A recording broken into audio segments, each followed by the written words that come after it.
You know, Brian, boring is a state of mind. We're also live. Hello and welcome everybody out there. I am joined today by Punished Rags. Are you in trouble or something? Like, I'm what's your always in exact name? trouble. When am I not in trouble? That's the question. Good point. Uh, so yeah, you're the creator of, and everybody on my channel that ever comes in here should know, but you're the guy who makes Rags. It's a comic book. Yes, it is a book Oh, I just happen to have with like pictures. issues of it right here. Who knew? Lots of issues. Oh, wow. You have the Mandalorian issue that contains the prologue issues 1 and 2 combined. Oh, you're right. This is that big chunky son of a gun, ain't it? Yeah, it is a big chunky son of a gun. Man, I hope nobody saw any of the uncensored stuff as I was flipping through it there. Also, Nope. I did notice there's like totally a finger damage right there. That's Oh, weird. I can't believe you finger banged. Never mind. I'm not finishing that. But hey, got one of them. Oh, yeah. Is that okay? Is that the legit? Is that the corrected one or the oh shit I fucked up one? This is the one I just got in the mail. Oh, so it's corrected. Good. It should be. Oh man, look at him eating stuff. Hmm. So yeah, you make that comic book. It's you got 6 issues out. You're working on number 7, and No, you got some seven kind of is campaign done. going, right? 7 is done. 7 is done. It is turned in. Antarctic Press has their blood money. Has the blood money. Has Wow, the blood money. Yeah. that's crazy. Is it good blood money? Like, It's good enough for the COVID-19 era. all right. I'm gonna go see if Twitter has automatically gotten the link tweeted out yet or not, because it's supposed to do that. I have everything set up through IFTTT to do that. No, it didn't. Okay, let me just manually tweet this real quick. Come join me and oh, and you did change your handle. You're Rags underscore comics, not Rags Zombie on Twitter now. When did that change? I just noticed it yesterday. Oh, that changed when I handed the Twitter account to new intern Daquan, who's doing a hilariously amazing job. That guy just takes no prisoners. That's true. Okay, tweet. Come on, go. There we go. All right. We're professionals now. We can use the internet. We can use all these Yay! marvelous tools. Oh, hey, look, it's Ninja Weasel, my second favorite weasel. You're set. Who's your first favorite weasel? Non-Ninja Weasel. Ah, makes sense. Makes sense. Yeah, I got Ninja Weasel. He likes to drop in on my streams. Let me put his. I love this feature, StreamYard, right here, where I can just be like, boop, and get that chat up there where everybody can see it. And we got an Eli Easy who drops in. He drops in on my streams a lot. He collects comic books. And I think you know this person, Ethereal Dragon. Yeah, the magic dragon when we summon the 7 magic dragon balls to burn the cookie monster and his That feels like cookie there's army. some lore there or something. Was that? That feels like there's some lore there, you know? Some Oh, deep there's about to story. be lore. I'm pretty sure like our Rags Discord right now has some pretty weird lore over the last 2 years. Yeah, it gets weirder. I have no idea what's going on in the off-topic channel anymore. It just gets stranger every day. It sure does, as did my life when I was in charge of this book. If you want to drop the link to your campaign in the chat, which is oh god, I'm like mirrored from reality here on screen. It's Oh, weird. sure, I will drop. Oh, look at that. I'm a moderator in the channel, so I can do magic things like boop. Everybody should be able to drop links in the channel. So I don't know why it didn't post somebody's link the other day. That was weird. I don't know. But yeah, there it is. Check out the campaign if you want to get into Rags. And you should tell people about Rags here. Like, give us the 3-sentence summary. I would, but what I would much rather do, if you don't mind a temporary copyright strike, is I would much rather play a trailer. Copyright strike, huh? Strike or just the copyright match? Because I get copyright matches all the dang time. I can't remember tomato potato, but we will. One is bad, one's not so bad. Go for it anyway. Do whatever. Yeah, we'll just go for it anyway. Is it gonna? Can you show your own screen? Or do I need to click that for you? You need to click that for me, there, Professor. There we go. And we shall actually. I'll just mute it so you don't get the match, and I just hit play. Oh, okay. I was going to mute myself so that people could hear the match, but what music should we be imagining right now? Some really niche 80s synthwave into slight anime. So slightly weebish, but not, but 80s, like that Escape from New York sort of sound with a mash of like Dawn of the Dead. Or whichever one they're in the mall. Where I think that's Dawn of the Dead. where I don't remember.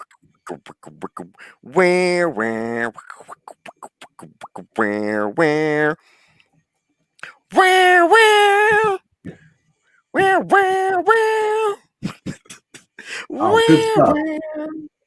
We have the highest production values here.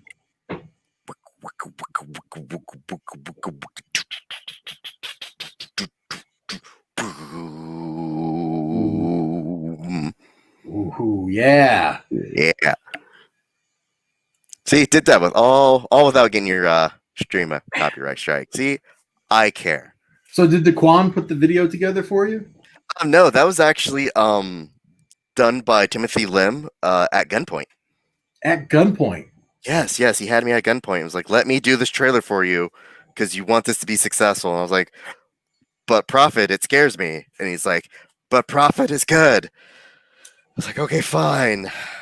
And as you can see, we are at 124 backers and $7.5 thousand into this profit. Which, why don't you open the campaign up and share your screen again, and you can show people what you want them to see? Oh, sure, I can do that because I already had that open. Bam, there we are. This is our campaign. Rags, re-up, yo crazy.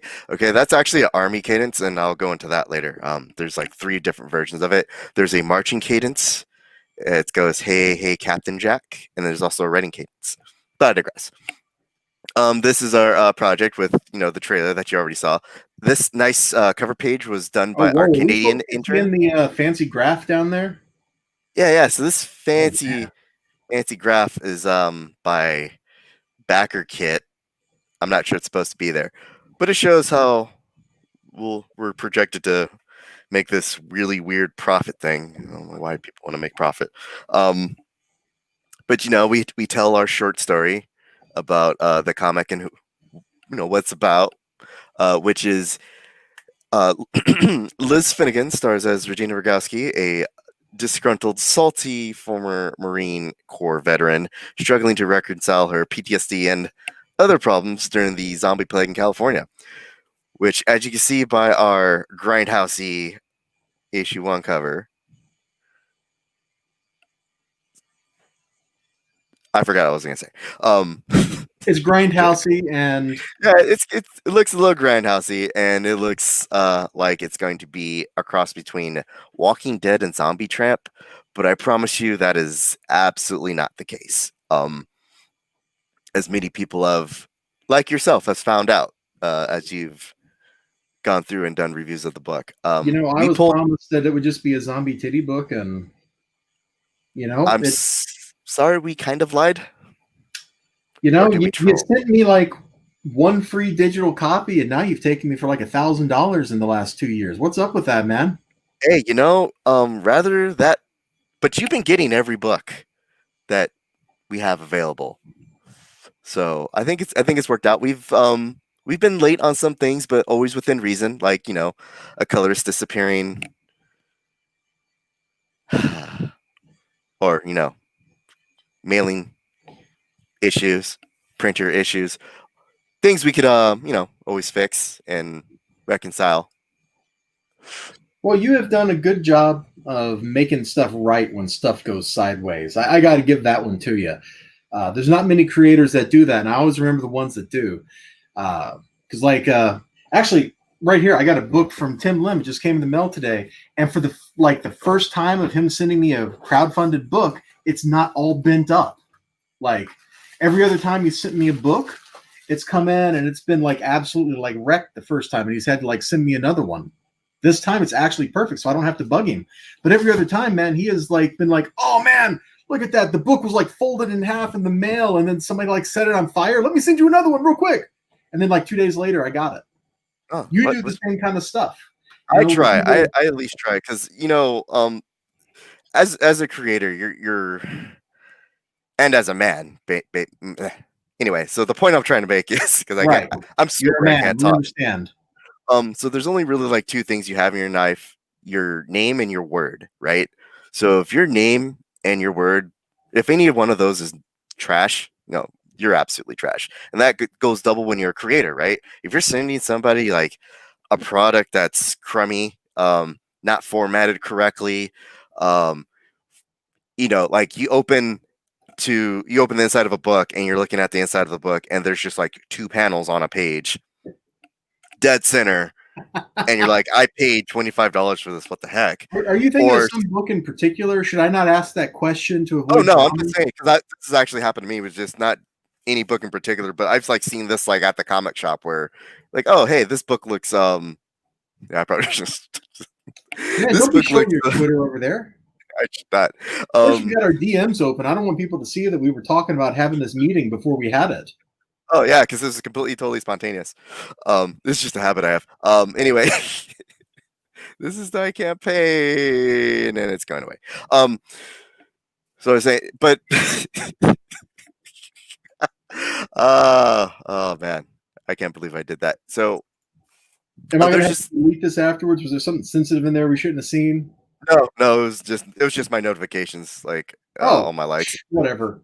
Yeah, but basically, as a creator, if you're putting out a crap product, you know, or you're taking your money, you're spending on, fonts or anything other than getting your book done, your name's going to be mud. And if you want to have a story that you really want to tell and really want to get out, it's never going to get out again. And there's just some creators out there that just absolutely don't care. I care because, there's elements of the story and the people involved in the story mean a lot to me. And I would like it to mean a lot to somebody when they pick it up and they read through it too. Mm-hmm.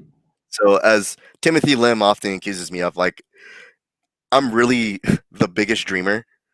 So if I can get like book into somebody's hand for cheap, I absolutely will. Because at the end of the day, as long as they can get it, open it up and read it, I'm happy. That's the win there. It's not making $7,500 in profit or $100,000 in profit or $5, $6, $8 million. I mean, that's great money to have. But at the end of the day, it's like, hey, I did this thing and I got that into somebody's hands and they enjoyed it. That's really like the real profit for me, Mm-hmm. which makes me a terrible businessman, but I own that. I'll Well, absolutely own that. Brian, I'm going to give you a piece of advice from a major tech CEO who works in the healthcare sector. She says, what's the exact phrasing? No money, no mission. You got to have that paper to make your dreams come true.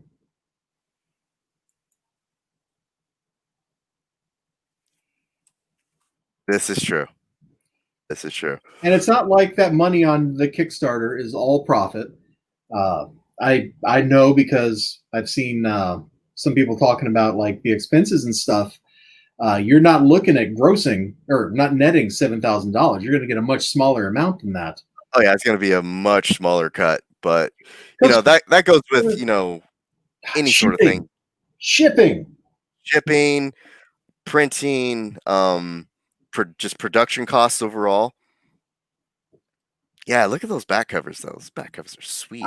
Actually, this is what I was looking for because you do the digital on-demand printing through Kablam, which is a little more expensive than if you ran off 500 books on a web press printer or an offset printer or something. And then you became a robot. Beep beep boop. Beep boop boop. Beep boop. Sounds like you're back to normal. What were you going to say? All right, so I was saying like that printer they're slightly more expensive than some of the other printers I use, but there's three good reasons why I stick with them. One is because they're American. America. Two, if I have a customer that has, a a bent spine or their book is folded in half, I can quickly just shoot off another one, Yep. fresh off the press, directly to them, good to go, without having to buy another 50 to 200 books. And also, I can print the exact amount that I need and not have to worry about, man, I'm gonna have to get a storage unit to hold all these books, and I'm gonna have a ton of books just sitting in the living room or in the storage unit collecting dust Yep. that I'll probably never sell. So there are some pros, some cons. You know, there's the expense, and really need to teach these guys how to ship better. But hey, you work with, they're willing to work with me, so I'm willing to work with them. They have gotten a lot better since they first Oh, started shipping for you. you remember the white envelopes? Yeah, I remember getting stuff in just like normal envelopes type deal. Like you're shipping just a large piece of paper. It's like this is just a Manila envelope but white. Then I remember getting stuff from them in like state flat mailers. The photo mailers. Those work out kind of okay. Yeah, it was a nice mid-level step up. Because I did take that feedback to heart, and I remember getting beat up about it for a good long while. I was like, you need to use Gemini's, and I'm like, what the heck's a Gemini? And then I finally did my research, I ordered a few, and then I reached out to them like, hey, can you guys start using these mailers? And it took a while to get them trained up on how to actually use them. And once they got the hang of it, it was like, all right, here we go. And I remember the first time someone actually got a book in that Gemini mailer, and like, wow, you were serious. You were working on it. Like, yeah, like I take your feedback to heart. I listen. If this will make your experience better, I'm definitely gonna do my best to do it when feasible. Yep. The last these books that I got on my desk, they didn't come in a Gemini. They came in. Oh, I think I already threw the box away, but it was just a box, and they had it wrapped in not shrink wrap, cling wrap. Like Saran wrap type stuff, and to hold the books in place so that they could put the wrap on, they actually put paper bands around it to hold it all together. I thought that was weird. I thought about making a video about it, and then I was like, yeah, nobody cares. Ooh, the paper band shipment. Ooh. But it's kind of it was unusual enough that I kept the paper bands because I was like, that's weird. I got to mention that to somebody. So here we go. I mentioned it to somebody. But they do a pretty good job of shipping. I will say they've gotten a lot better, and I'm glad we're doing Gemini's because like this is a book I get every time the campaign runs. It's called Crosser's Gate. It's like a very manga type horror book. The art is somewhere between like a very loose manga style and kind of a very loose Western style. It's really kind of creepy and unsettling looking. Kind of in that Junji Ito way, except it's not as it doesn't make you feel as dirty as Junji Ito books do. But like this guy who sells like 50 copies of a book, like every 6 months, he even ships in Gemini's. Man, if he can do it, anybody can. Like there's no reason this guy should know that he should be shipping these things in great mailers, but he does anyway. And these books always arrive in immaculate shape. Although he never actually secures the book inside the Gemini, so it could like move around, and I'm sure Maury would be horrified, but it works. Book Hey, looks cool. as long as it doesn't arrive bent or too irreparably damaged, then it's all good. The books I always know arrive in perfect shape. there's fellow creators I know that I keep telling them, hey, use those Geminis, man. It's gonna they cost a little bit, but it'll save you a ton of heartache. Just Gemini. I go to the extreme where I do Gemini, bubble mailer, and then I have like these poly mailers that I use, and it's just like I have so many extra layers of protection on that book just to make sure that nothing bad happens to it. Because again, I want you to open that book, be like, you know what, Brian Paul's an asshole, but at least this asshole gets me a decent product. He knows how to ship you stuff, yeah. And I know I did a video on it, and I know you saw it, but man, this guy, he's pretty good at shipping stuff too. I'm actually extremely jealous about the way that guy ships stuff. Like, did you have his bumper sticker?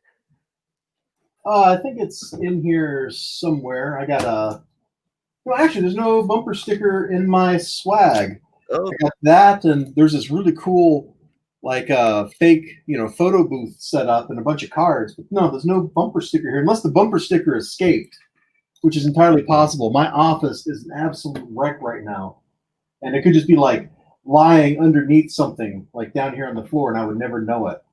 I got bags and boards everywhere. so do I now. So do I. It's crazy how they all start piling up like tribbles. Oh my god! See, am I going to dox myself if I show? Yeah, I will, because there's addresses on that. Hold on, we're going to take a trip. All right, we're going to cover the camera. We're going to take a trip. So we're taking a trip With Gilligan, the skipper too, the millionaire and his wife, the movie star, Professor and Marianne, All right. here on Liza Barr's office. Yeah, something like that. Hey, there's the map for Ninja Weasel. He loves that map. But I mean, look, down here, I've just got boxes of boards and bags and stuff, just sitting here because I need them. I feel should probably send some of those to our friend Sam. Ha! You're responsible for that, man. What if I get you in on some of this profit? I hear people like profit. I'm not a Ferengi, so I don't depend on that. Come on, look. 5 bars of gold press latinum. 5 bars. 5? 5 bars. I'll think about it. You know what? 11 bars for Eliza Bar of gold press latinum. That should. Yeah, I knew you had the lobes. For 11 bars, you can get a person to do a whole lot. You need somebody killed while I'm at it? I have a list. Don't we all? Oh yeah, I have a very, very detailed list. So I have it on good authority that you have some kind of stretch goal coming up that is yet to be fully determined. We do. So we have a $10,000 stretch goal, but at this moment, I need to decide how exactly I'm going to make this stretch goal happen. But I think there's a way forward that's going to make a lot of people happy. And I'm going to probably make that update with the help of my intern crew sometime tomorrow morning. And we're just going to get ahead of that bad boy. Because we're trending towards 13,000 bars of gold press latinum. And I'm not sure how I'm going to handle that just, internally. So we're going to make sure that we save as much latinum as we possibly can. Is that American or Canadian latinum? Oh, American latinum, of course. Nobody works in Canadian latinum because Canadian latinum doesn't go that far. I heard that you crossed the 10,000 Canadian line already. I mean, of course, it's Canadian. It's monopoly money. Yeah, it's not like it's their real currency up there, which is the Canadian Tire money, right? Or Star Trek coins.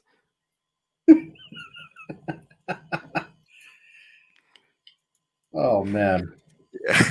Isn't it always weird when you go into Canada and instead of miles per gallon, they start using like maple syrup per something, liter? Yeah, whatever. Really weird. Can never make that maple per serving. Really weird. Yeah. Strange land up there. Take off, you hoser. Hoosier. Yeah, Canadians they're nice people, and that's why I hate them. Just can't never trust somebody who's just nice for no apparent reason. Polite. Brian is all about the protection. On the screen true, Brian. Yes, I am all about the protection. This is why I have no kids. Makes sense. Yeah. You can't get charged for child support if you don't have any childs. Right? Can't get pregnant past the tonsils. Ooh, I am so getting demonetized on this one. At least you're not drunk and you're not going to get I'll me throw you content banned like Perch. Oh, Ralph, that was such a great stream. But that was bound to be demonetized because oh man, I've been getting into Nordic meads as of late. They've helped with my creativity, but yeah, those Nordic meads are like 19%, and you can go through like 2 or 3 bottles before they actually start to hit.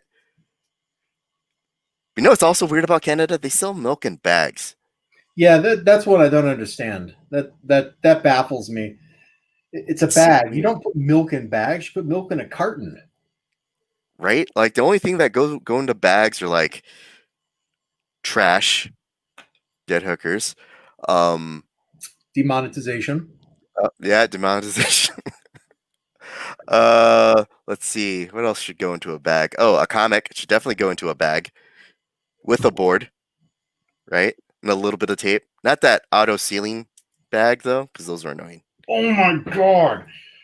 These saving the world books are all those kind of bags, man. It's absolutely horrifying. You know, I'm not calling him out specifically. I'm actually calling myself out because every time I have a bag that's like resealable, it never fails. I catch the cover on the bag and it tears, and then it's ruined. Oh, I just I And then I totally just had think that everybody accident hurts. happen. I forget if it was when I was on my Twitch stream and I was looking at these Saving the World books there and doing the unboxing, or if it was on like before I did the video where I just talked about the packaging. But I totally that happened. I had one. I thought I had closed the flap. I hadn't closed the flap, and I had it was sitting face up, and I set a comic book down, or I set it down on a comic book. I forget, and it just totally stuck. And I've had to very carefully, very slowly move it ever so slightly until it was free.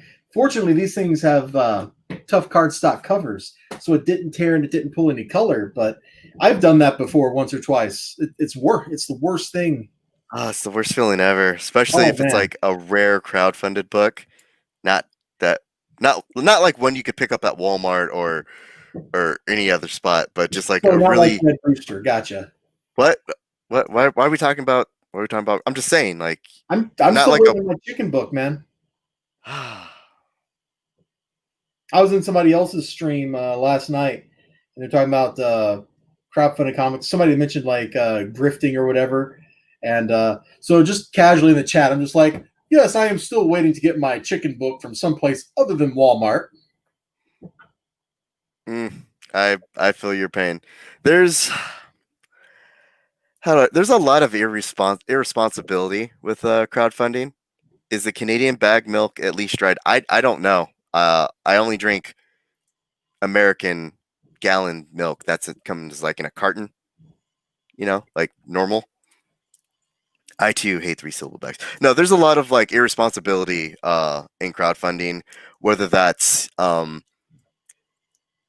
do I say this without calling anybody out specifically? There's some people that just go radio silent and don't update Mm-hmm. because they have life problems. There are some people that don't necessarily budget their work correctly, if you will. And there are some people who just take the money and run. You did that one time. I did that one time, but you know what? In my defense, that was by request. And That I was the name of was the campaign. I remember. Rags, take the money take and the money run. and run. It was the name of the campaign, so people knew exactly what they were or were not getting. Mm-hmm. You Um, instantly fulfilled that. Did you ever get one of those invisible cocaine variants through CGC? man, I don't remember. I don't remember. But hey, my sinuses are all clear now, so Gee, I wonder why. yeah. But yeah, that campaign was was by request. I don't remember where I saw it. It was like a comment in either on one of your videos or one of Perch's videos, and it was like it's like I wish Rags would just do a crowdfunding campaign, take the money and run. I'm like, you know what? I can do this. This is something I'm actually down to do. Because if the chat doesn't know, I actually absolutely hate crowdfunding, He That's does. It took a concerted campaign of like 7 people badgering him endlessly for the last 12 months or so to get him to finally do some kind of campaign. And he's that trying to do wasn't a the joke. minimum possible here. He's trying to just be like, oh, yes, I just want to give people these re-ups. I don't want to do anything special. And then he goes and adds waifu pillows. You I was figured that drunk. one out. Okay, all right. So there's actually a reasoning behind that. So when you do Kickstarter or Indiegogo, something, you can't have like the exact same campaign. You have to do something that's a little bit different. So I figured, like, okay, if I could just add 10 waifu pillows that no one's gonna buy, yeah, eating humble pie on that one. I know. Just stop judging me. But if I do like these 10 waifu pillows, I'll make it different enough so when I go to Indiegogo, nobody will mess with me. Yeah, we sold out of those waifu pillows. You did. You totally sold out on them things. And that blows my mind. That is a product I don't really understand the appeal of, that people just seem to love. Every campaign that has them and is only selling like 10 or so always sells out every time. Every time you say, hmm, I mean, look at Tim hmm. Lin. He did that on what, 2 different campaigns, and they Oh sold out. yes, so about that one, that first campaign that he did the waifu pillow on, I actually convinced him to do it,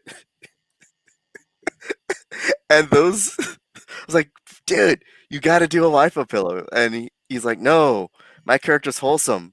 It's like, okay, you don't have to be like lewd and crude like Brian Ball, but you can do a waifu pillow. This things will sell out, and so he did them. They sold out like hot, like that same day. They just were gone, and then he asked, like, okay, so how am I going to fill these? I know a guy. His name rhymes with Ryan Paul, who can help you out. Hmm. And so I've been helping him with that ever since. So every time you back a Tim Lim campaign and you get a waifu pillow, you are welcome. Absolutely welcome. Man, I thought the Take the Money and Run comment was on my YouTube channel because I remember reading it. But I'm like going through my history of comments here for the last 2 years and I don't see it. So It it was must have like, been a purchase channel then. yeah, it was a cult video, something, Oh, something. cool film video. He leaves comments on my channel all the time. I love that guy. He is super insightful. Yeah, I think he's actual patron, and I can't actually locate him like in Discord. But one day I'm gonna find him. I'm gonna give him a big hug. He's actually pretty cool. I love that guy. You know, if he's the one that said it, it could have been on my channel because when he leaves me a comment, he leaves me like, 6 or 7 lines of stuff every time. And like I'm scrolling through this real quick. I'm not going to read the whole comment at this speed. Oh man, that's a cool dude. Yeah. Yeah, that guy's awesome. So yeah, this Kickstarter's got 18 days left. It's slowly building up steam here. I don't. It's slowly building up steam which is crazy with the amount of effort I've put into promoting this. You haven't put a lot of effort into it, but other people have. Somebody has made like stupid comic strips about this to support it. I don't know who that guy is, but they're really dumb and he should stop. No, he should do them because they're funny. Like he thinks that they annoy me, but they are some of the most hilarious things I've ever read. Like I really hope he does like that 9-panel Hero in Crisis bit. Uh so they're hilarious. I should probably do like another video so he can have more material to make. There's actually a lot of people promoting. Actually, the Mythoverse guys have been pushing this way more than I have. It's true. Who who else is Heavy Tank? You know who that is? Yeah, I follow him on Twitter. Yeah, he's a South The South African African guy. he used to Tank do comic TA book. or something. Yeah, he used to do like comic book reviews, but he's been pushing this hard. Um Raven, Cody, he's who? been doing it too. Who has? Cody Fernandez, or Oh yeah, did I get his name yeah. right? Yeah, the Cowboy Still, he's been pushing it too, and now I'm just here like, yeah, just here's my books, I guess. Buy if you want. Ryan, you understand why, don't you? I have boobs. It's the Nope. boobs. Has nothing to do with that. That's how you like pull people in, but that's not why anybody's promoting it. People are promoting it because they like you. As much as you don't want to believe it, as much as you go, man, I'm a jerk, it's true. We like you anyway. For a lot of reasons, like we talked about, you make stuff right for your customers. If one of these books I'd gotten in, like this one had come in and the cover was ripped off or something, you would have been like, yo, let me get you a new one 5 seconds later. Like it just would have happened. It would have been magical. When somebody, not to name any names, but somebody goes out there and does something and you catch flack for it, and then you end up making it right at great personal expense to yourself, even though it was not your fault. You build up a great sense of loyalty in the people you hang around with, or maybe you've chosen, good people who can do that for you, who can like get that loyalty thing going on. But whatever like the cause and effect relationship is, the fact is you're in this weird virtue spiral where people like you pretty much in spite of yourself. God, It's a what have I weird done? position for you to be in, I'm sure, because you don't have any friends except for None. like one. So, but Trent doesn't count. So, I mean, yeah, he's basically my domestic partner at this point. long distance relationships, man. Don't Oh do yeah. Well, it's just COVID that's keeping us separate at this point now. it. Really, it's not the smell from his meth lab. Oh no. I mean our meth lab. Oh, yes, you're redistributing the means of production, comrade. Yeah. um. Yeah, it's really weird. Again, I just want people to read, and like a lot of people put a lot of time and effort into this book. If you don't know, Luigi from I want to say about issue 3 onward, he started working like really late nights, so he'll work from the time he wakes up until the time he goes to bed. And sometimes he'll message me like, "Hey man, I need to take a break today." I'm like, "Bro, just take 2 or 3 days off. I don't care if we miss deadlines. Your health is way more important than anything else." And then he'll come back later with like 5 pages like done. During that last bit of issue 7, which I know you haven't read yet, which breaks my heart. I know you want the book in your hand, but I I just might want people break to down read. and read the digital here, but I was definitely going to wait for the whole thing to be done before I sat down to read it. Reading Oh, stuff piecemeal destroys the fun for me because I can see where things are going because my brain has time to think about it. Whereas if I just read it straight through, I get surprised. fair enough. But him and Raven during that last bit, they were all 3 of us were pretty much up until 3 a.m. and then I was going into work all groggy and half awake, and like we really put a lot of time and effort into this. Liz put a lot of time and effort into building up our initial marketing plan. I know me and Trent initially spent a lot of time getting this written up. So all that time and effort that went into making this thing, it's absolutely disrespectful to all parties involved. To just treat the work like garbage, or if it's just like a quick way to make a buck. So, I kind of cherish that thing. I do cherish that thing. It's got to be because I spent a lot of time in Japan. That's probably it. Yeah, that is definitely it. That's definitely it. Oh God, what was I saying? Oh God, are you dying? You were talking about how you spent a lot of time in Japan and you're blaming that for I really am. fearful things. Sorry, if you guys don't know, I'm like a really huge weeb. And some of that comes out in the Rags book. If you have a keen eye, you'll see some. There's at least two characters there. Yeah. Anyway, but I was known for so when I was in Japan, I used to work with the Japanese telephone company Docomo, and I was actually known for being like the most Japanese like American that they had ever met.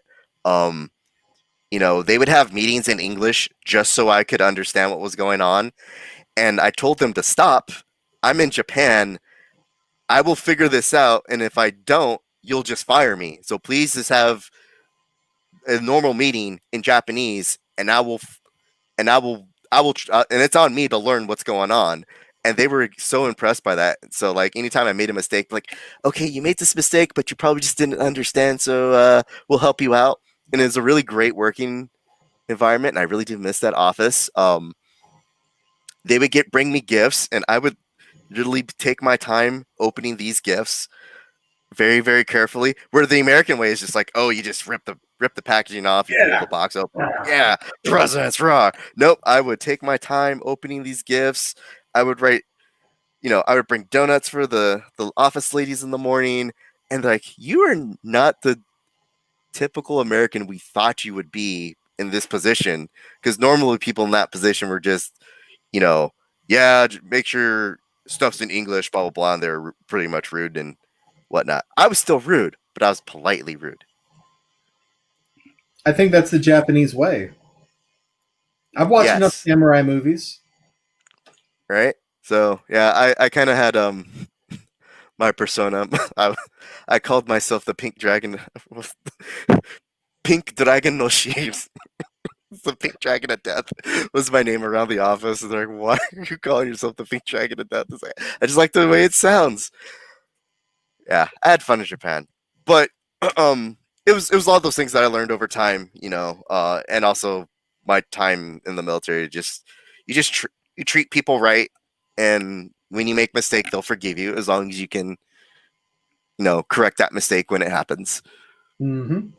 Yeah, I really got to give a shout out to there's like one person who takes so much of my abuse day in, day out, and that's my almost friend Shane. He's got like another year and a half left before he becomes a full F word.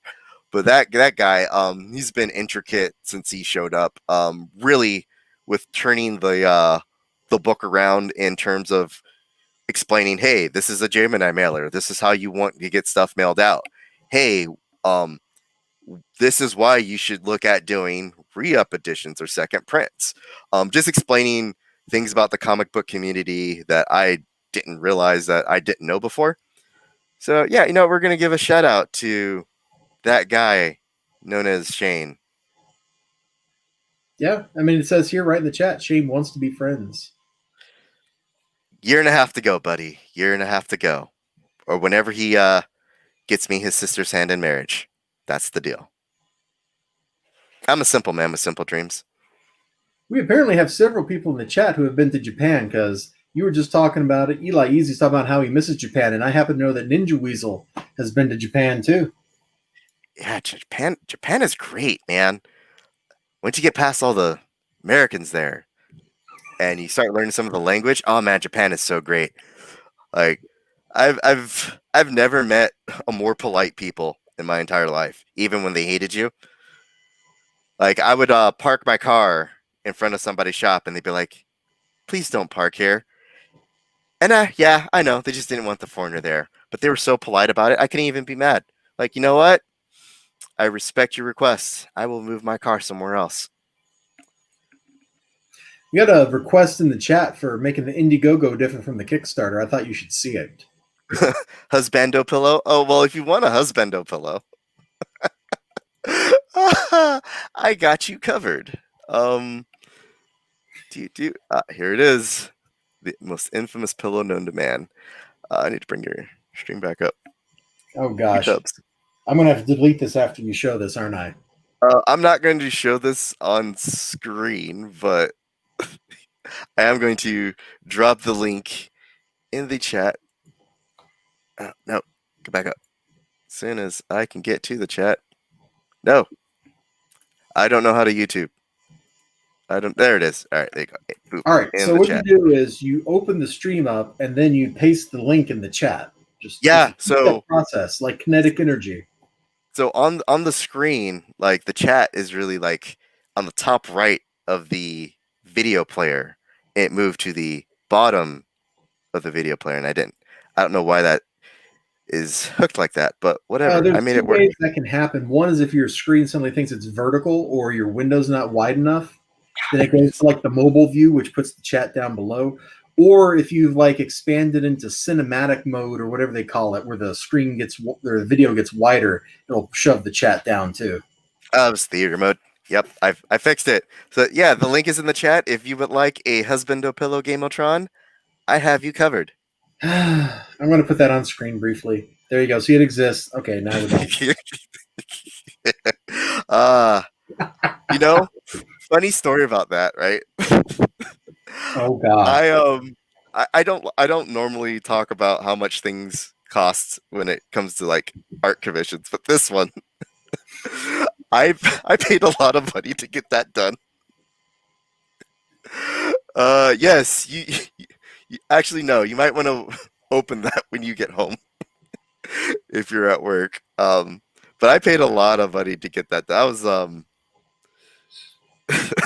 for this because the artist had never drawn men like that before, so it was a new venture for everybody, and we just couldn't stop laughing as it was getting done. Yeah. Oh, Very important question for you, Brian. no, I didn't model for it, but you know the artist in question, her husband did the model for it. So You don't even have to be drunk to do, like get the stream going in a direction, man. oh, it's so much better when I'm drunk, though. So much better. Yeah, let me ask you a controversial question. I'll have a controversial answer. Let's do it. All right. So the controversial question is, what do you think about Rob Liefeld? Because this happened to have a book that has Rob Liefeld in the credits right here. You know what? Rob Liefeld has never written me a bad NCOER. He doesn't sign my paycheck. I mean, I don't hate him. He hasn't done anything personally to me to hate me. Though he did have that 30. It was like that $30,000 Kickstarter that he still hasn't. Yeah, he hasn't fulfilled Brigade, but he's been selling the book at conventions for 2 years now, I think. Yeah, that's kind of a douchebag move. Absolutely is. Like, it's almost like you're gonna hate me for this one, but it's almost like taking a book that has already been completely, backed 100%, and then selling it somewhere else, like a super outlet store, like Walmart or Target. Yes, it's absolutely that's really shitty, and I hate when people do that. It's even worse though is when people mismanage their project and start asking you for more money, but that's a different story for a different day. It's great that you mentioned Brigade. I was hoping Eli Easy would say something because I think he's one of the backers of Brigade. Oh man, my condolences. I'm at a point where I'll see. He also backed Red Rooster. No, he's been hunting Red Rooster in Walmart. He's a much smarter person than me. Unclucking believable. Ah. I just want to say unclucking believable because it's clucking funny. Clock. So I have this thing where I will, before I back anybody's Indiegogo or Kickstarter, I have to actually watch them fulfill a campaign first. I don't care if it's like, oh, this is like our #1 issue or whatever. I just want to see how long it takes them to actually fulfill the campaign. I did not back My Hero Macadamia from Timothy Lim that first time because, I don't know if this guy's going to actually fulfill this thing. But after he fulfilled it, I'm like, all right, so there's a #2 out and a #3, and then all the other books he did, I just started backing him because, like, okay, this guy is actually going to take my money and give me a product and not take the money and give me an invisible cocaine variant. Which, by the way, those were made from the finest, thinnest air. And it was very difficult to make those invisible variants. So, I don't know how you got the cocaine to be suspended in air invisibly. That's quite a feat. Oh man, it was such a sciencey refined process that could only be explained by the characters of Marvel Comics and the science. I know several characters there who could definitely help you out with the science because they wubbed the science. Yes, like The new Wasp, for example. oh yeah, and the girl power team that she has with the science. Yeah, they wubbed the science. Absolutely love the All science. right, time for another potentially controversial question for you. Hit me. What do you think about Batman? Michael Keaton was the best Batman. Good answer. He was the best Batman. That was an absolutely fantastic film. Everything about it was great. Tim Burton's gothic aesthetic fit the movie perfectly. So perfectly. And then Joel Schumacher Batman does not exist in my mind. Yes. All right, hit me with more controversial questions. I like these. Oh, man. All right, this is going to be a big one for you. You ready? I'm ready. Okay, I want you to brace yourself first because this is one that's going to be like probably hard to answer. Mm-hmm. What is your favorite Akira Kurosawa movie? Ooh. So I could just be cheap and say Seven Samurai, right? Everybody But says that pretty much. everybody would be like, "Oh, you're not really a Akira Kurosawa fan." So it was. I'm gonna have to go with Yojimbo because Yojimbo has been such an influence on not just film, just like every film has touched upon Yojimbo in some way. Like Yojimbo's been redone so many times in so many different ways. You don't even realize it. Like, wait, this was actually Yojimbo. Mm-hmm. And yeah, Yojimbo. It made Because it's for a been great revealed like western with Clint it Eastwood. makes for a great western, actually made for a decent movie with Bruce Willis. Which one was that? Lucky Number 11. Oh, I have not seen that. You should go and see that, and you'll start watching it. Be like, wait a second, this is Yojimbo. This is Yojimbo. I will keep that in mind. I will also say mine because I think it's probably an unusual pick. I hadn't watched the movie until earlier this year. They had it on Turner Classic. They were doing like Kurosawa movies for like 3 days straight. I guess it was like his birthday or something, Oh, and nice. so I like taped them all. And I had never seen this one before. It's called High and Low, and it's a movie about a guy that kidnaps a rich guy's kid, and it's totally a police procedural. It's not what you would expect. Like you think Kurosawa movie, right? You're thinking one of his acclaimed samurai films because he made so many of them, and they're all good. I mean, even Redbeard, which isn't a samurai film per se, it's just set in that period, is a fantastic film. But High and Low, it's contemporary. It's set in the 50s when it was made. Um, and you get to see the whole first act of the movie is just set inside this dude's living room for like 30 or 40 minutes. We're just in this living room as he's having a business meeting, as he's doing plans, as his son is playing outside, and then his son gets kidnapped, except it wasn't his son, it was actually his chauffeur's son, and everything spirals out of control from that point on. And the police come in, the kidnapper calls, and they have to close. They're keeping the curtains closed so he can't see the cops. But then he's like, "Why are the curtains closed?" And so they have to open them up as the cops are hiding on the floor under the furniture and stuff. It's very claustrophobic, and then it opens up as the police procedural really takes shape. You get sequences on a train that are incredibly tense. You get sequences where detectives are going to like the heroin alley in Tokyo, where all the junkies are at and stuff. There's just so much incredible tension, incredible acting. It for a movie where not a lot of stuff happens, it was incredibly enthralling. It really nailed that atmosphere. Oh god, what's the name of this movie? Um, so there was like a series of films, right? That I got into back, I want to say about 2008 and 2009 ish, and the motive was you had two. Oh god, it was two. You had like two main characters, right? And the whole premise was, um, the directors had to make a film with two main characters in a room and they were going to have a fight or something. Like that was the whole premise. It was two. What's the name of this movie? I gotta look this up really quick. Japanese movie. It was like two A.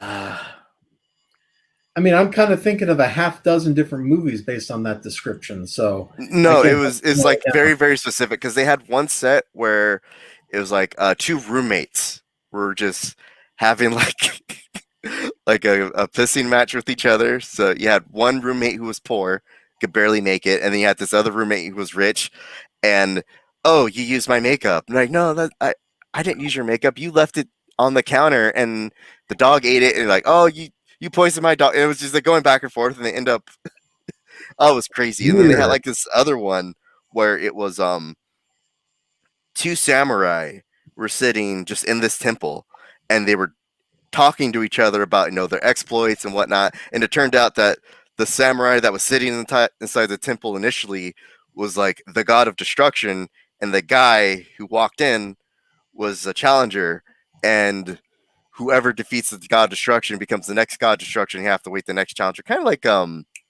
what's that one with the headbands, Afro Samurai. Now I'm just waiting on Ninja Weasel to say something in the chat because you mentioned that.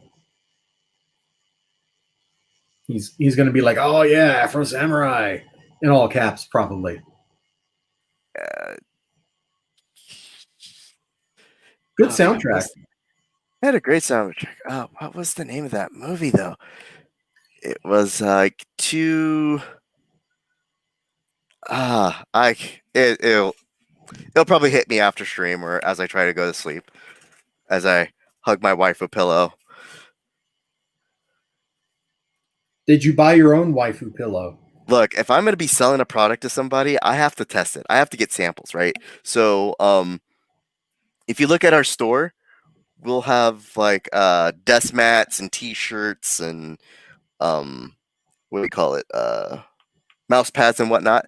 I have bought samples of all that just to make sure, like, okay, this is not going to break when they get shipped, or these are actually some decent quality to ship to people. So yeah, before I sold Timothy Lim those waifu pillows, yeah, I got a sample. That might be TMI, depending on what waifu pillow it was. But okay, moving on from that topic because don't want to be uncomfortable. I should probably ask you another amazing question. Actually, Zythron has a much better question what I was going to ask. So you have your own husband pillow then to cuddle with? No. So I may have 3 different versions of this waifu pillow. So I bought the first one just to make sure that they were of decent quality to continue ordering those. So I don't buy like every product, but if I know a product is good, I will continue to make said product. Yeah, Gameotron was also wondering that. So we've answered that one. Here's a totally legit and probably not a very controversial question, although maybe for some people it would be incredibly controversial. Coward. What other comic books are you reading? So I just picked up Danger Zone 1. Well, actually, I placed the order in not too long ago. So I got 2 books. So I'll probably be reading those this weekend while I'm on duty. I have the first run of Spider-Gwen and all the variants. Don't judge me. I recently did a trade with my Patreon backers to get all the Gen 13 books. So I'm going to be back in high school reading all the Gen 13 comics I didn't get a chance to read. Oh yeah, I'm not ashamed of that whatsoever. I'm gonna read them all, and then I'm gonna frame them. And then as far as comic books go, let's see. I got my Walmart Gold Standard in the other day. I haven't actually sat down to read it yet. I still have some Punchline that I need to catch up on. I just picked up Extravaganza, the Queen and the Iron Mask, and all 3. I guess you could call them just omnibuses. And I read all those last weekend. And yeah, I got a lot of manga to catch up on too.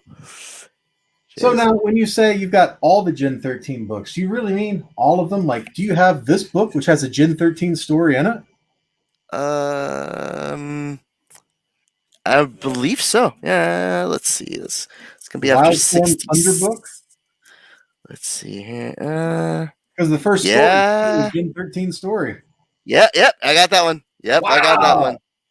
Do you have I all the got that one. weird crossovers like Gen 13 and Monkey Man O'Brien? Yep. Like these Wow. guys like really hooked it up. I even got a signed doc from he's on the Thinking Critical show with West.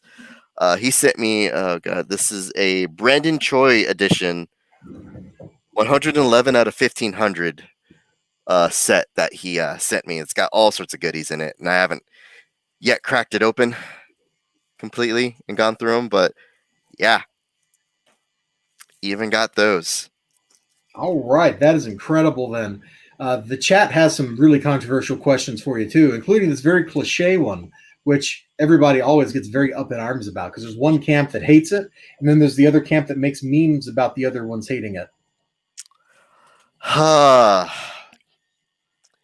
You know, this great nation, America, was founded on a many number of principles.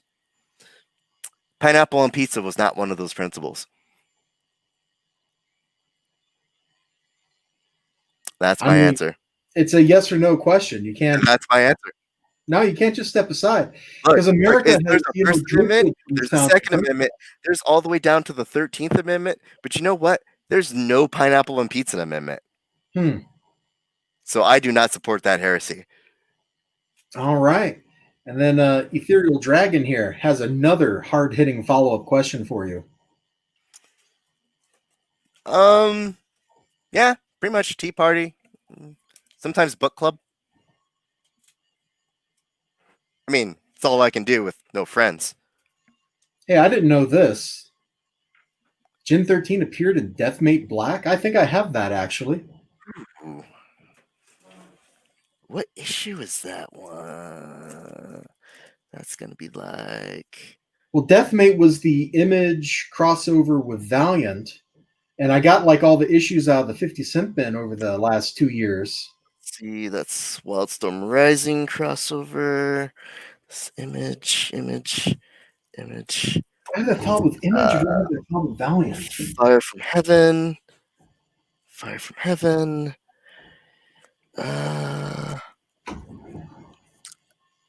If I want to say I do, but there's like 100 books I gotta sort through. There's 100 books I gotta sort through. Oh, all right. I got one of my Image boxes here. Let's see if I have it. New Horizons.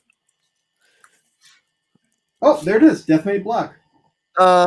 What issue is that? It's literally named Deathmate Black. Oh, I don't have that. I'm going to open this up. I'm going to see if we're being snow jobbed here by Eli Easy. Whoa, that means something else in prison. You know, you can just take your fancy schmancy link. Yeah. Right. Can't see it because of the angle, but right there. How much you want for that, buddy? I mean, I got out of the 50-cent bin. I will give you $2 whole dollars. It's also a really terrible quality copy. It's got a weird bend in it. Let me see if I have another one. I might have got 2 out. $3? I can totally go look and see if there's another one in the. Oh, I got 2 right here.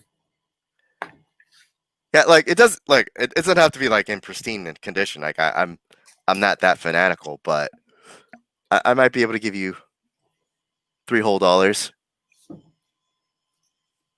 Let me make sure these are like the same. Yeah, they're not. Neither of them is like hollow foil or anything. So yeah, I got 2 copies. We'll talk about that after stream, but I'll totally send you one of these. Heck yeah! Oh man, Eli Easy making us go look at stuff. That's awesome. Thanks, Eli. I got my collection Oh, completed. Gamotron, you are absolutely disgusting. I can't believe you would ask this question. You know my response to this. You know No, what stomach absolutely churning. not. Oh, Absolutely not. No, like anybody who eats mayonnaise on pizza should be burned at the stake. that means Maury. Ah, it pains me to He do did such it a on thing, but stream. He made us what? all watch. Oh God, how could he? He Was it a did. dare? Was it a dare? Please tell me it No, was a he dare. loved it. He's like, I would eat pizza like this all the time, except I would get fat. And for me, that's like not a threat because I'm already fat. But for him, that would be like destroying his life. I really liked Maury. He was a cool dude, man. I know. If you need How to could he do this to us? if you need to go to the Pacific Northwest or something, just let me know. I'm thinking about taking some vacation in September, so I can totally just drive that way, and we Can't can meet. believe we're gonna And do he's got that. that swamp behind his house. The wetlands where his cats like disappear to have like 500 kids every 3 months. Yeah, So, they'll be fed for a long time. hold on. I got to go through these chat comments. Just show them on screen briefly. Maury, lol. Wait, seriously? Now I have to unsub from his channel. Right? Maury had a Mayo emote back in the day. I've heard him mention that, but I haven't seen it. And Eli Easy is just throwing in with that's just not healthy. Oh no, it's not. Like there's only three things worse than pineapple on pizza, and that's mayonnaise, kiwi, and pepperoni.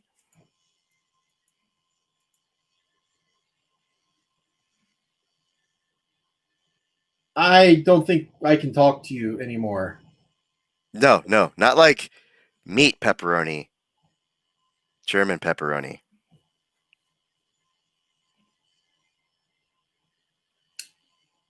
Yeah, Europe is weird. Okay, to be pepperoni, it has to be Italian. As soon as it's German, it is not that anymore. It just becomes literally the worst. Da.